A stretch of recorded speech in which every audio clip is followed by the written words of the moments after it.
وسلم وبارك على عبده ورسوله نبينا محمد وعلى آله وصحبه أجمعين أما بعد. Alhamdulillah, kita bersyukur pada Allah Subhanahu wa taala yang telah memudahkan kita untuk kembali duduk bersama di dalam pembacaan kitab Riyadhus Shalihin. Hari ini Senin 20 Dzulhijjah 1441 Hijriah. Salawat dan salam semoga selalu Allah berikan kepada Nabi kita Muhammad sallallahu alaihi wa ala alihi wasallam, pada keluarga beliau, para sahabat, serta orang-orang yang mengikuti beliau sampai hari kiamat kelak. Dengan nama-nama Allah yang husna dan sifat-sifatnya yang ulia, kita berdoa, Allahumma inna nas'aluka ilman nafi'an wa rizqan tayyiban wa amalan mutaqabbala.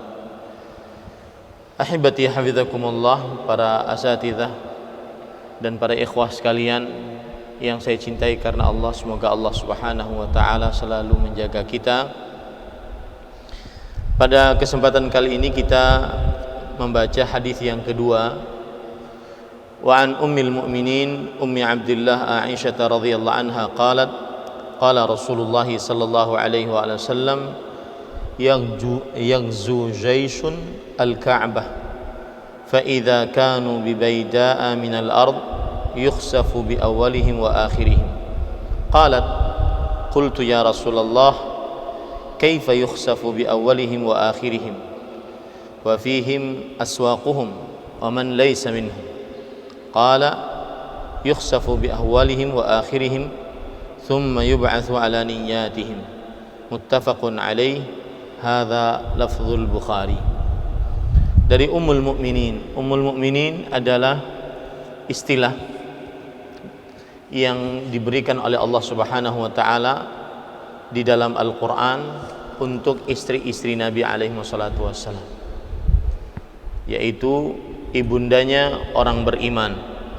Dan ini istilah yang Allah Subhanahu wa taala berikan kepada istri-istri Nabi Muhammad sallallahu alaihi wasallam sebagaimana disebutkan oleh Allah dalam surat Al-Ahzab ayat 6. An-nabiyyu aula bil mu'minina min anfusihim wa azwajuhu ummahatuhum. Nabi Muhammad sallallahu alaihi wasallam itu hendaknya lebih utama bagi orang-orang beriman untuk dibela dan diri mereka sendiri dari diri mereka sendiri, dan istri-istri beliau adalah ibu-ibu orang beriman. Ini dalil yang menunjukkan bahwa gelar untuk istri-istri Nabi adalah ummahatul mukminin. Kemudian yaitu ibunya Abdullah. Ibunya Abdullah di sini maksudnya adalah kunyah Aisyah radhiyallahu anha ummul mukminin, yaitu Abu Abdullah. Padahal Aisyah radhiyallahu anha tidak memiliki anak namanya Abdullah. Maka ini menunjukkan bahwa boleh berkunyah dengan sebuah nama yang seseorang tidak memiliki anak dari nama tersebut, seperti Aisyah radhiyallahu anha wa ardhaha. Dan sebenarnya di sini disebutkan sebenarnya adalah bibinya. Jadi Abdullah itu adalah anak dari anak keponakan Aisyah radhiyallahu anha. Anak keponakan Aisyah radhiyallahu anha. Yakni Aisyah radhiyallahu anha, dia berkata, Aisyah radhiyallahu anha adalah satu-satunya istri Nabi yang perawan dan paling dicintai oleh Rasulullah sallallahu alaihi wasallam. Dan Aisyah radhiyallahu anha ini adalah salah satu mukjizat kenabian Nabi Muhammad sallallahu alaihi wasallam, yaitu Allah Subhanahu wa taala memilihkan untuk Nabi Muhammad sallallahu alaihi wasallam seorang istri yang beliau nikahi umur 6 tahun dan beliau gauli umur 9 tahun, yang akhirnya menjadi perempuan yang paling berilmu secara mutlak, afqahu nisa'il alam, yang mana ilmunya beliau dapatkan dari Rasulullah sallallahu alaihi wasallam. Kenapa dinikahi masih kecil? Salah satu hikmahnya adalah Allah Subhanahu wa taala ingin menegakkan agama ini sampai hari kiamat melalui sebab disebarkannya ilmu agama Islam ini melalui Aisyah radhiyallahu anha wa ardhaha. Maka saya katakan Aisyah radhiyallahu anha adalah mukjizat dari mukjizat yang dimiliki oleh Nabi Muhammad sallallahu alaihi wasallam, bahwa dengan beliau akhirnya agama Islam terjaga. Inna nahnu nazzalna dzikra wa inna lahu lahafizun. Sesungguhnya kami turunkan Al-Qur'an dan sesungguhnya kami akan menjaganya. Salah satu bentuk penjagaan terhadap Al-Qur'an tersebut adalah adanya hadis-hadis Rasul sallallahu alaihi wasallam. Inni utitul Qur'an wa mithlahu ma'a. Sesungguhnya aku diberikan Al-Qur'an dan bersamanya dengannya. Dan hadis-hadis Rasul sallallahu alaihi wasallam salah satunya yang paling terbanyak adalah dari Aisyah radhiyallahu anha wa ardhaha. Aku mendengar Rasulullah sallallahu alaihi wasallam bersabda, ada satu pasukan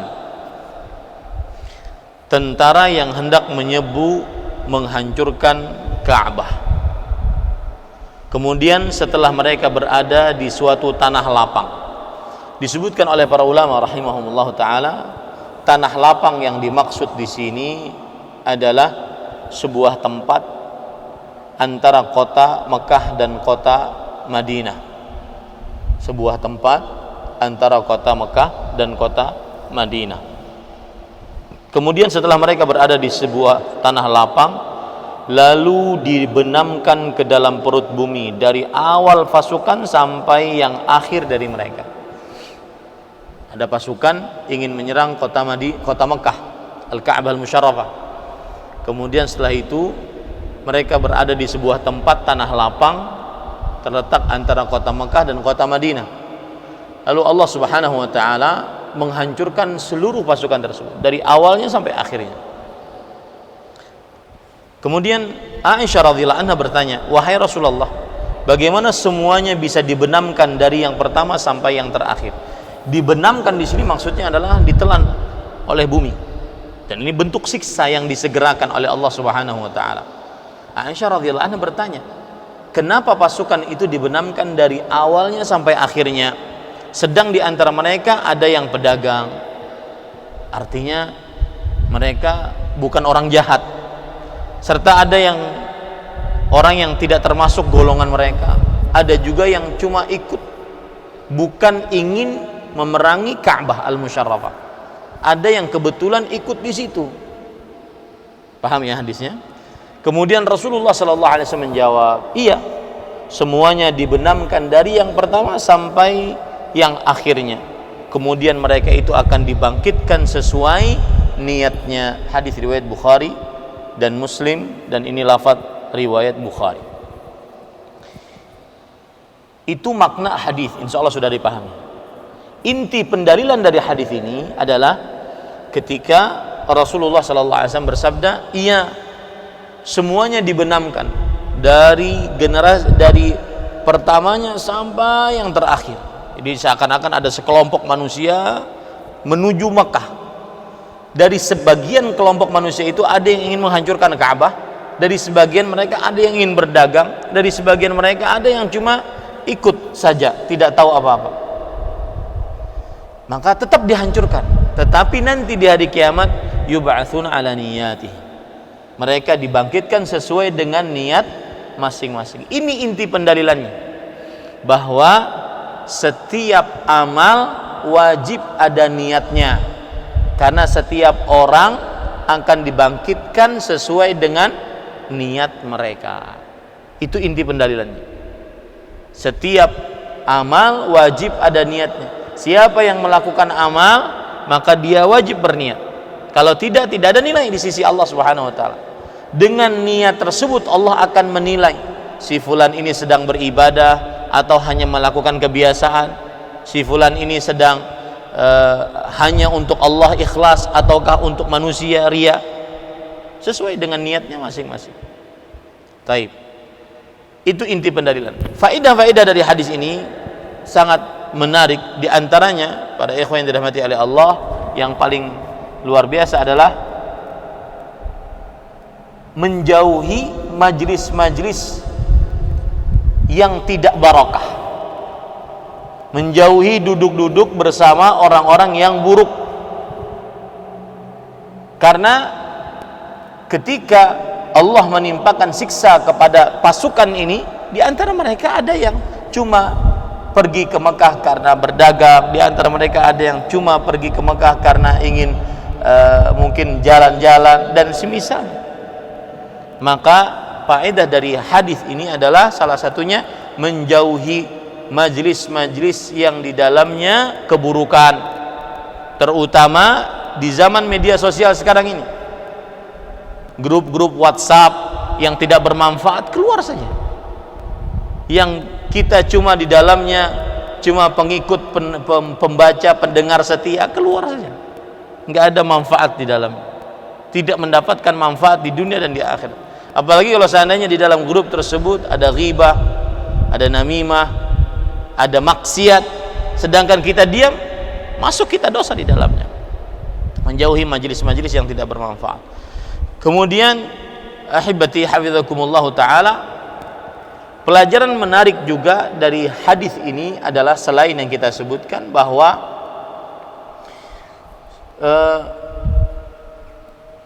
kemungkaran jika tidak diingkari maka siksa Allah akan merata alal khasi wal am. Kemungkaran jika tidak diingkari maka siksa Allah akan merata, baik itu untuk orang yang memang melakukan kemungkaran tersebut secara khusus Allah kasih siksa, atau secara umum, ya, atau secara umum Allah subhanahu wa ta'ala berikan kepada orang-orang tersebut. Kemudian nanti di akhirat akan dibangkitkan sesuai dengan niatnya masing-masing.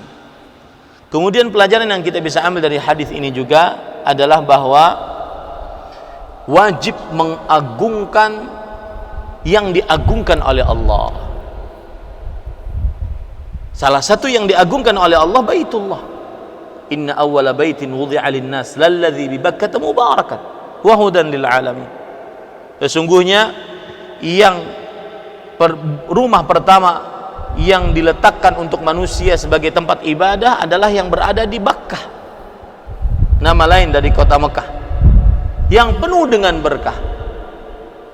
Ini adalah sesuatu yang diagungkan oleh Allah, maka kita wajib untuk mengagungkannya. Kalau tidak, disegerakan siksa di dunia. Ini beberapa pelajaran yang kita bisa ambil dari hadis yang kedua, dan sepertinya saya usul untuk hari Senin siang biar saya yang baca dan menjelaskan. Kemudian hari Selasa mungkin Ustadz Arif, hari Rabu Ustadz Aziz, ada Ustadz kita yang sudah bergabung ke Intan Ilmu.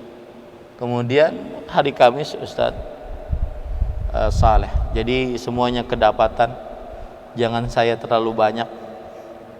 Semoga bermanfaat, dan Ustadz Aziz harus mau, karena antum sudah jadi warga pesantren Intan Ilmu.